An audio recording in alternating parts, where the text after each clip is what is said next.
Esta semana, en Vaticano, el Papa Francisco honra a un arqueólogo húngaro con la medalla de oro por descubrir el lugar del martirio de Juan el Bautista. Conoceremos todas las novedades del juicio por las finanzas del Vaticano y visitaremos las reliquias de San Valentín, el patrón de los enamorados. Todo esto y mucho más, ahora, en Vaticano.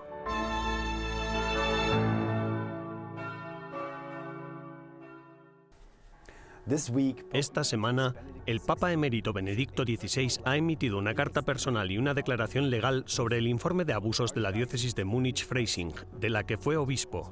El Papa emérito Benedetto XVI, en la carta, leída por su secretario personal, Monseñor Georg Genswein, el Papa emérito expresa sus más sinceras disculpas a las víctimas de abusos sexuales cometidos por sacerdotes.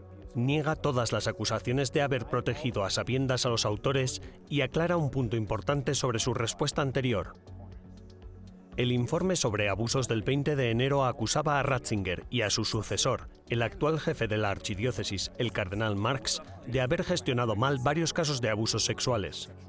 El bufete de abogados que realizó el informe envió, antes de la publicación del mismo, 8.000 páginas de documentación que incluían preguntas directas al Papa emérito, quien respondió con un documento de 82 páginas en el que negaba todas las acusaciones e irregularidades.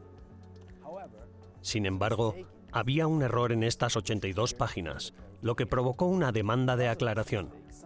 A causa de este error, algunos opositores del Papa emérito le llamaron mentiroso. Para rectificar este error, Benedicto XVI publicó dos nuevos documentos: una carta personal pidiendo de nuevo perdón en nombre de la Iglesia a los que sufrieron abusos y el otro, un documento legal. Este documento legal aclaraba que la respuesta de 82 páginas contenía un error. La discrepancia se ha originado porque Benedicto XVI en un principio declaró que no había estado presente en una reunión de dirigentes de la archidiócesis de Múnich-Freising que tuvo lugar el 15 de enero de 1980, pero resultó que sí estuvo presente en la misma. Supuestamente, en aquella reunión se había discutido el caso de un sacerdote abusador, lo que sugiere que Benedicto aprobó que un abusador sexual continuara ejerciendo sus funciones. Sin embargo, la documentación de esta reunión demuestra ahora que este caso no se discutió en detalle. De hecho, muestra que el Papa Benedicto no podía estar al tanto de ello ni trató de encubrir ni proteger a los perpetradores. En el canal de YouTube de EWTN Vaticano pueden ustedes encontrar un vídeo con la carta completa del Papa emérito Benedicto XVI.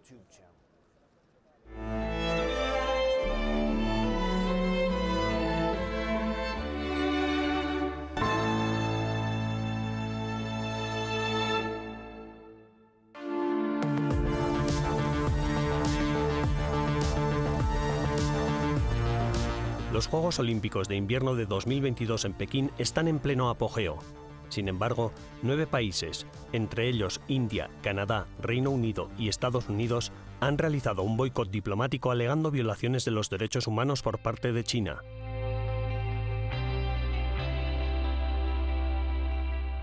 Abbraccio tutto il mondo paralimpico. El Papa Francisco, en cambio, expresó sus mejores deseos para que los Juegos Olímpicos y Paralímpicos de Invierno sean un éxito. Andreas Tonhauser, director de la oficina del Vaticano de EWTN, se reunió con Monseñor Melchor Sánchez, funcionario del Vaticano que supervisa los deportes, con la intención de ahondar en la postura del Vaticano con respecto a los Juegos Olímpicos. Bueno, el Vaticano no tiene un comité olímpico, pero el Papa Francisco valora mucho los Juegos Olímpicos, tanto que ha enviado un mensaje a la inauguración de los mismos. Nel nome del Padre, del Figlio e dello Spirito Santo. El miércoles, en la audiencia general, el Papa nos recordó también que el deporte puede desempeñar un papel muy importante a la hora de tender puentes entre las culturas de los pueblos y, por lo tanto, ayudarnos a crear amistades. ¿Cuál es su opinión al respecto? El deporte proporciona una manera sencilla de conectar a las personas. A nosotros nos corresponde continuar y mantener estos puentes que el deporte tiende con facilidad. No es mágico, no es ideal y, como toda realidad humana, tiene dos caras. Tiene un lado oscuro y un lado claro. Nosotros disfrutamos y fomentamos este lado positivo del deporte. Usted también está involucrado con un grupo llamado Atlética Vaticana, es decir, algo así como el equipo deportivo del Vaticano. Tal vez pueda hablarnos un poco más acerca de ello. ¿Veremos alguna vez el Vaticano compitiendo en los Juegos Olímpicos? Bueno, Atlética Vaticana es una asociación deportiva para los ciudadanos del Vaticano, por lo que cuenta con un número muy pequeño de residentes y empleados. Es una asociación multideportiva. Es, por así decirlo, el comienzo de algo. Su objetivo no es ganar 4 medallas, eso sería imposible. No representa la superioridad numérica de la Iglesia Católica ni de los católicos en el mundo del deporte, sino sencillamente lo que desea es estar presente en el mundo del deporte llevando el mensaje del Papa Francisco, que es el mensaje del Evangelio de Jesucristo a todo el mundo y a todos los ámbitos de los que está presente el ser humano.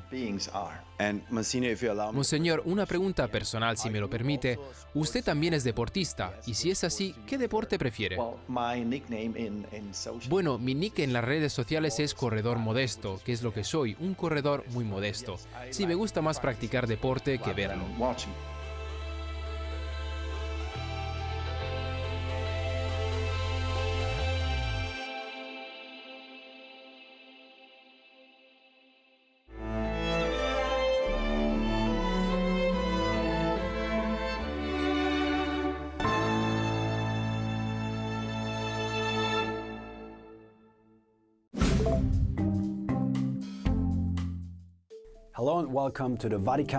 Hola y bienvenidos a las novedades del Vaticano de esta semana.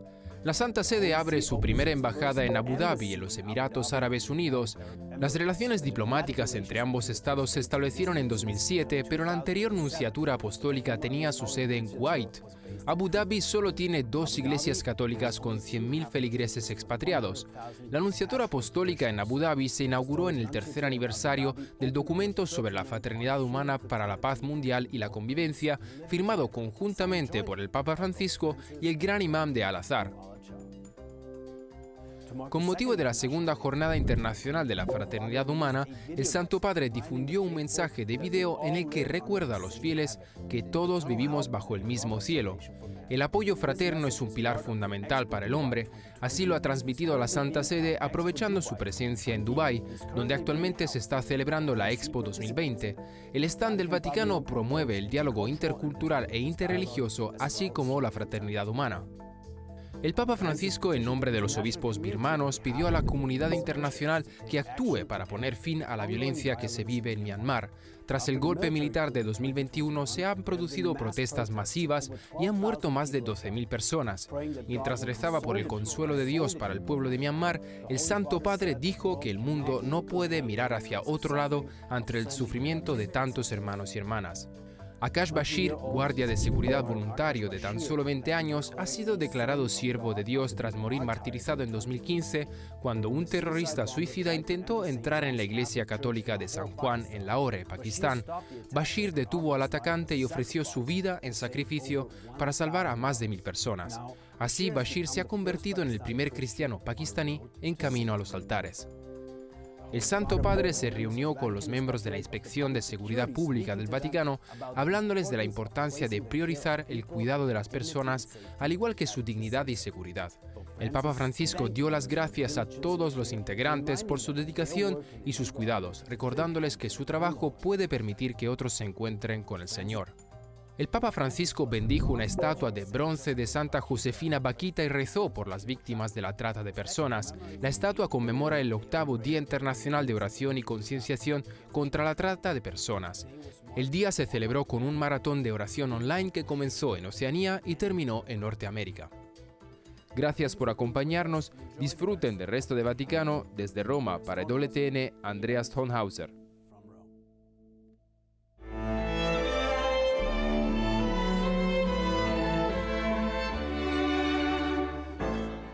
Tras la pausa, nos adentraremos en la historia con József Boros, el arqueólogo húngaro que ha desenterrado la estatua de Juan el Bautista.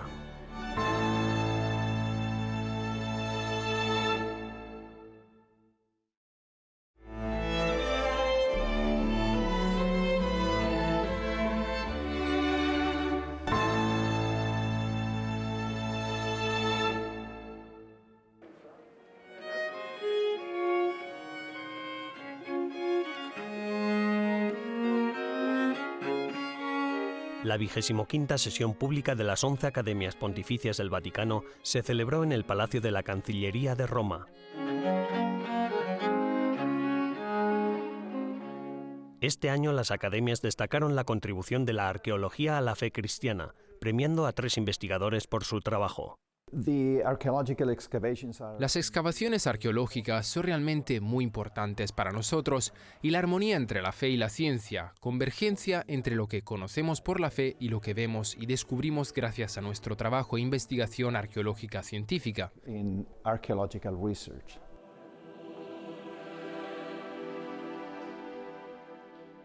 El subsecretario del Consejo Pontificio de la Cultura, Monseñor Melchor Sánchez, explica que este año la Pontificia Academia Romana ha concedido 3 medallas a arqueólogos. 2 medallas de plata a 2 italianos y 1 medalla de oro a un arqueólogo húngaro, el Dr. József Boros, por su trabajo en el descubrimiento del lugar del martirio de Juan el Bautista, en la antigua ciudad de Macheronte. El cardenal húngaro Péter Erdő dice que el trabajo del Dr. Boros en Macheronte es una prueba tangible de la historia que leemos en el Evangelio.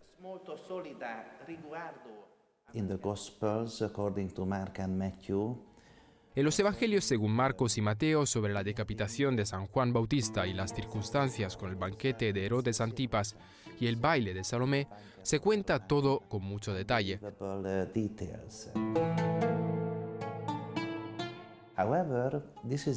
Sin embargo, aunque estos son los únicos relatos evangélicos de esta historia, existe un relato paralelo de la misma época en una obra no cristiana.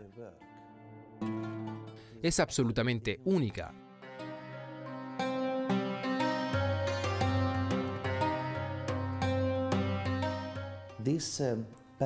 Es la narración paralela de Flavio Josefo. Escribió que Juan el Bautista fue encarcelado por Herodes Antipas y que fue asesinado allí, en Macheronte. Escribió en detalle sobre Macheronte. Fue una auténtica ciudad herodiana en la orilla oriental del Mar Muerto.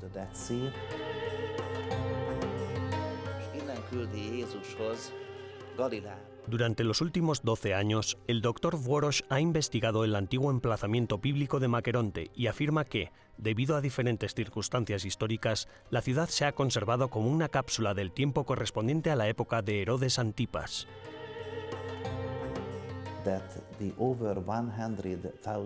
Nos dimos cuenta de que los más de 100.000 elementos arquitectónicos de este hermoso palacio real que habíamos documentado durante más de una década era como un Lego. Se podían juntar las piezas del rompecabezas y reconstruir los espacios originales.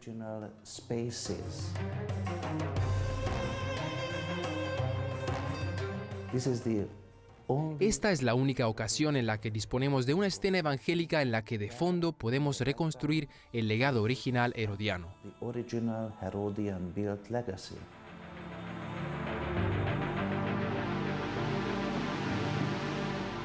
El Dr. Boros afirma que la investigación arqueológica del yacimiento de Macheronte comenzó cuando el Papa Benedicto XVI, que en 2009 visitó Jordania, pidió a las autoridades que abrieran el yacimiento a los peregrinos. Una gran parte ya había sido descubierta. Está previsto que los trabajos concluyan en 2029 para el bimilenario de la decapitación de San Juan Bautista. Es una oportunidad única en la vida.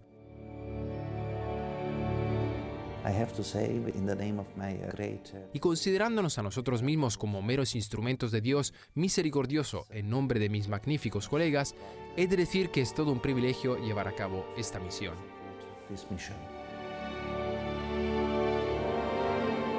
El Dr. Boros concluye que los lugares de Tierra Santa ofrecen un importante contexto histórico a nuestra fe porque, como dijo el Papa Pablo VI, Tierra Santa es el quinto evangelio que no está escrito en tinta, sino en piedras.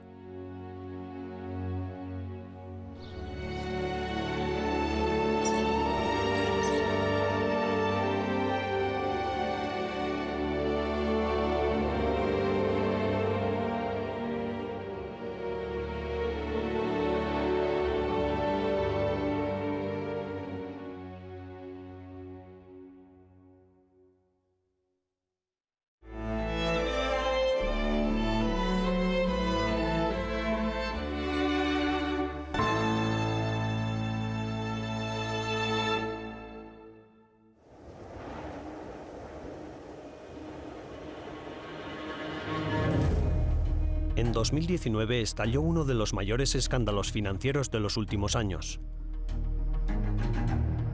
Un cóctel mediático perfecto en el que se mezclan como protagonistas la Secretaría de Estado, un cardenal, un fraude multimillonario y un lujoso inmueble en el centro de Londres.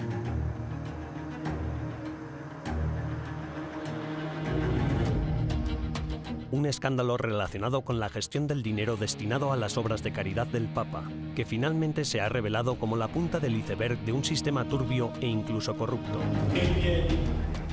Han sido imputadas 10 personas, entre las que se encuentran exfuncionarios de la Santa Sede, monseñores y asesores, e incluso un importante prelado, el exsustituto de la Secretaría de Estado del Vaticano, el entonces arzobispo Giovanni Angelo Becciu. Ante esta situación, el Papa Francisco decidió intervenir activamente, modificando una serie de normas y leyes. Una decisión con la que no todos han estado de acuerdo, ya que los cambios se hicieron cuando el juicio todavía estaba en curso. Pero comencemos por el principio. Todo se inició en 2014, cuando la Secretaría de Estado del Vaticano decidió invertir unos 200 millones de euros en la compra de acciones correspondientes a una lujosa propiedad en el centro de Londres. El entonces número 2 de la Secretaría de Estado, Monseñor Angelo Becciu, junto con Monseñor Alberto Perlasca y Fabrizio Tirabassi, responsables de la administración de la Secretaría, dieron luz verde a la operación financiera.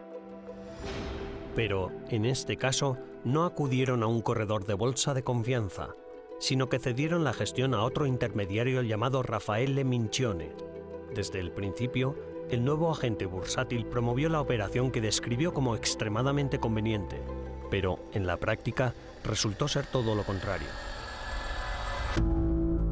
Finalmente, en 2018, se formalizaría la transacción, resultando ser un fiasco. El tiempo pasó y la pérdida económica fue inexorablemente en aumento. Ante esta situación, se decidió liquidar a Mincione con 40 millones de euros y la Secretaría de Estado pasó la gestión del inmueble londinense a Gianluigi Torzi, un nuevo intermediario, que junto a Mincione y otras 8 personas acabaría en la lista de imputados, entre otros, por fraude, abuso de poder, malversación y blanqueo de capitales. El tiempo siguió su curso, y el contrato con Torzi resultó ser un error. La Santa Sede continuó perdiendo dinero. Ante aquella situación y tras la destitución de Monseñor Perlasca, el secretario de Becciu, Monseñor Mauro Carlino, tomó las riendas de la negociación del pago que correspondería a Gianluca Torzi. La negociación concluyó con un pago de 15 millones de euros. Monseñor Carlino sería acusado de extorsión y abuso de poder. Finalmente, en 2019, el escándalo en torno a la propiedad de Londres estalló y el Papa Francisco intervino activamente redactando 4 informes que los promotores de la justicia previamente habían solicitado. Estos escritos trataban asuntos jurídicos controvertidos aplicables a este caso concreto. Y con ellos, el Papa Francisco intervino directamente en el caso Londres, anulando así el secreto oficial y autorizando, entre otras cosas, el uso de cualquier instrumento que interceptara cualquier información relevante. El pasado 27 de julio de 2021 comenzó el juicio en el Vaticano. Los 10 imputados respondieron a acusaciones relacionadas con el uso ilícito de fondos gestionados por la Secretaría de Estado. Entre ellos, destacaba la figura de Monseñor Angelo Becciu, que en septiembre de 2020 renunció a su cargo de prefecto de la Congregación para las Causas de los Santos, perdiendo al mismo tiempo sus privilegios como cardenal. Por ejemplo, no podrá participar en un futuro cónclave. Es la primera vez que un cardenal es juzgado por el Tribunal de Estado de la Ciudad del Vaticano, debido a un cambio en el derecho canónico que el Papa Francisco realizó 2 meses antes del inicio del proceso.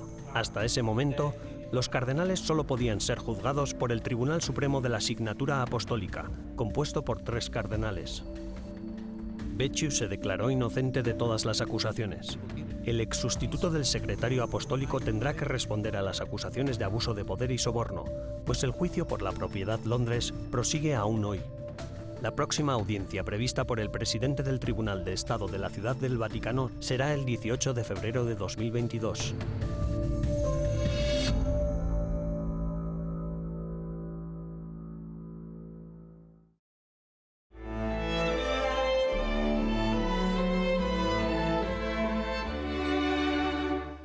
A nuestro regreso, conoceremos al patrón de los enamorados y sabremos cómo se ganó este título.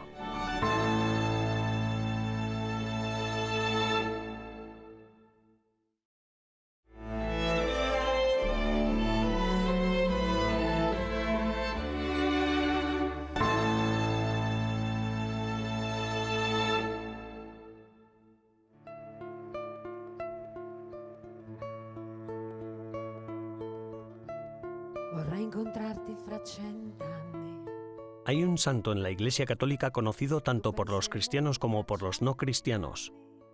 Su fiesta fue establecida por un papa para sustituir una celebración pagana, pero otro papa la eliminó del calendario romano oficial.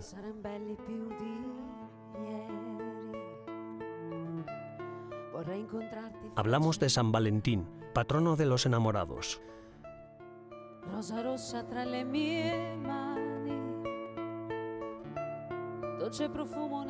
En 2014, el Papa Francisco se reunió con más de 20.000 parejas de novios para celebrar el Día de San Valentín. ¿Es posible amarse por siempre? Durante el encuentro, el Papa Francisco dijo que amar a alguien para siempre es posible si somos humildes y se construye sobre la roca del verdadero amor que proviene de Dios.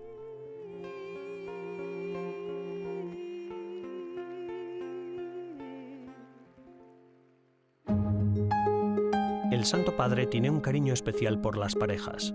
Cada miércoles, después de la audiencia general, bendice a los recién casados. En 2014, casó a 20 parejas en la Basílica de San Pedro.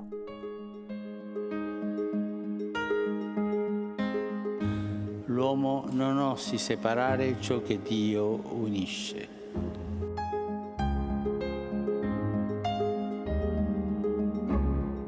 Pero lo más insólito fue cuando en enero de 2018 el Santo Padre hizo historia al celebrar el sacramento del matrimonio a 2 azafatas a bordo del avión papal mientras sobrevolaban Chile. ¿Por qué se les da tanta importancia a los enamorados y quién es este santo tan directamente vinculado a las parejas? Una de las tradiciones es que San Valentín fue un sacerdote romano que predicó sobre el amor romántico desde la perspectiva cristiana. Sus reliquias se conservan en el interior de la Basílica de Santa María de Cosmedin. El rector de la Basílica, Monseñor Chihade Abud, nos cuenta la historia del Santo Valentín.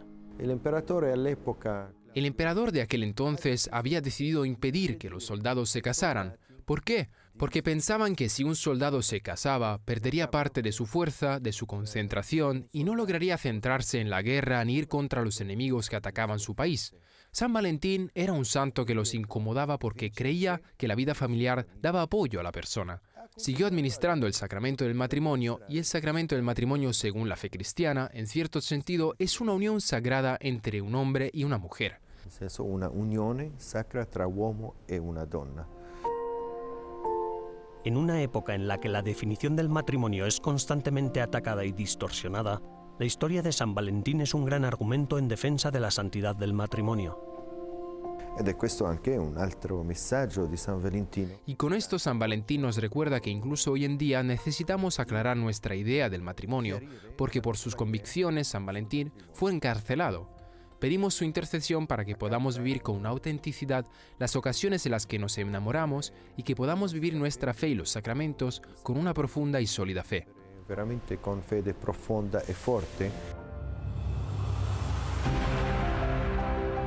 Este año la Iglesia resalta la importancia del amor y la familia, celebrando el año de la familia Amoris Laetitia en vísperas del 10º Encuentro Mundial de las Familias que tendrá lugar en Roma del 22 al 26 de junio.